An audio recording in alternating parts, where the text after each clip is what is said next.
प्यार से कहना जी धन निरंकार जी। सभी दर्शकगणों को दासी के तरफ से कोटि कोटि बार नमन। और दासी इस दृष्टांत में, छोटी सी दृष्टांत में यही बताना चाहेगी कि कैसे इंसान समाज में एक दूसरे को ठगने का काम करते हैं और उसका परिणाम भी क्या होता है।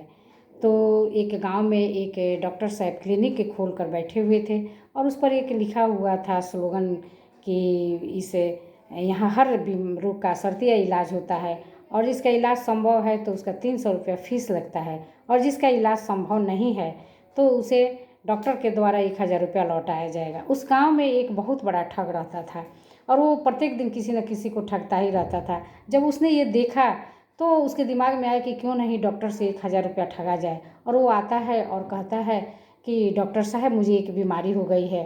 तो डॉक्टर बोलते हैं कि बैठिए, आपकी बीमारी का इलाज होगा। और बोलता है कौन सा बीमारी है। तो बोलता है कि मैं कुछ भी खाता हूँ तो मुझे टेस्ट नहीं आ रहा है। डॉक्टर बोलता है आगे से कि ठीक है, इसका इलाज संभव है। और वो नर्स को आवाज़ देता है और कहता है कि नर्स 365 नंबर पेटी में जो दवा है, जो ड्रॉप है, वो ले आकर इनको पिला दो। नर्स है वो जब ड्रॉप लाती है और जब इनके 2 बूंद पिलाती है तो ये व्यक्ति चिल्ला उठता है और कहता है कि अरे डॉक्टर साहब ये कौन सी दवाई, तो पेट्रोल है। तो डॉक्टर कहता है कि शुक्र है मेरे मालिक की, शुक्र है इस निरंकार की कि आपका टेस्ट जो चला गया था वो टेस्ट आपका लौट गया, आप तो समझ गए कि ये पेट्रोल है। और वह डॉक्टर को ठगने आया था लेकिन 300 रुपया उसे जमा करना पड़ा।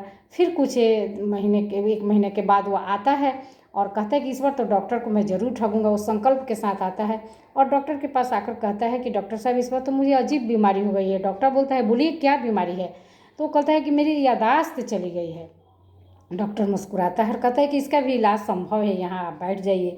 और वो फिर नर्स को आवाज़ देता है कि नर्स 365 नंबर पेटी में जो ड्रॉप है इनको ले आकर पिला दो। तो इंसान में धैर्य भी नहीं होता है, वो चिल्ला उठता है और कहता है कि अरे डॉक्टर वो तो 365 नंबर पेटी में तो पेट्रोल वाली दवा है।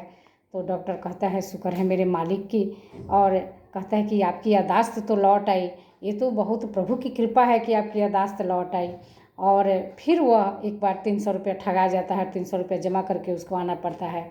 लेकिन इंसान एक इस संसार में एक ऐसा जीव है जो कि अगर वह कहीं अपने को अगर वह नीचे अपने को समझता है या वो कहीं असफल होता है तो उसके दिमाग में एक बात हमेशा चलती रहती है कि इसका बदला हम लेंगे। और वो डॉक्टर से भी बदला लेने की बात सोचता रहता है हमेशा।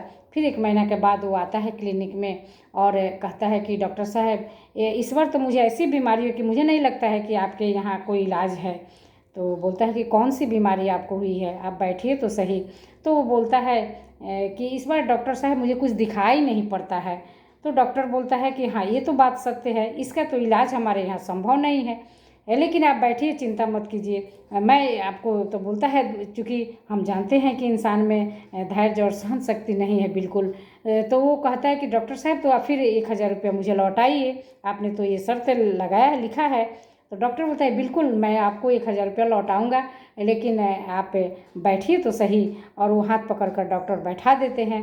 और डॉक्टर अब इनकी परीक्षा लेने के लिए वो 500 रुपया का नोट निकाल कर जैसे ही इनके हथेली पर रखने का प्रयास करते हैं तो इंसान अपना परिचय ये व्यक्ति दे देता है और चिल्ला उठता है कि अरे डॉक्टर साहब आपने तो 1000 रुपया का शर्त रखा था, आप तो ये 500 रुपया का नोट दे रहे हैं। और डॉक्टर मुस्कुरा उठता है और कहता है कि शुक्र है मेरे प्रभु की कि आप की दृष्टि भी लौट आई। अब तो कोई बात नहीं, आपकी दृष्टि तो लौट आई, आप 300 रुपये जमा कर दीजिए। और वह व्यक्ति अब क्या करे, लाचार था। चूँकि दूसरे के ठगने के, दूसरे को नीचे दिखाने का प्रयास जो करता है उसका अंजाम यही होता है। तो वह फिर 300 रुपया जमा करता है। तो इस बार वह 1000 रुपया ठगने गया था लेकिन खुद ब खुद 900 रुपया ठगा कर चला आया। तो इस दृष्टांत से यही शिक्षा मिलती है। दासी आपको यही मैसेज पहुंचाने चाहते हैं, यही आज निरंकारी मिशन भी करा है कि हम एक दूसरे को ठगे नहीं, हम एक दूसरे को कभी नीचा न दिखाएं।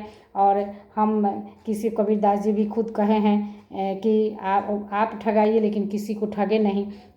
तो आइए इससे ही शिक्षा मिलती है कि हम समाज में अपने चरित्र को इतना एक ऐसा ऊंचा रखें कि हम किसी को ऐसी न मूर्ख समझे, न बेवकूफ़ समझे, और न किसी को अपने से नीच समझे, और न किसी को ही हम ठगने का प्रयास करें। तभी हमारा जीवन सफल हो सकता है। आज निरंकारी मिशन का उद्देश्य भी यही है।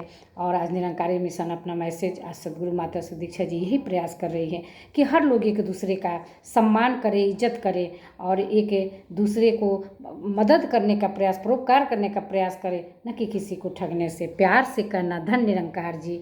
एक यही अरदास कि अगर आपने हमारे चैनल को सब्सक्राइब नहीं किए हो तो प्लीज़ सब्सक्राइब कर ले, लाइक शेयर और कमेंट भी कर ले। प्यार से कहना धन निरंकार जी। चरण कमलों में वंदना।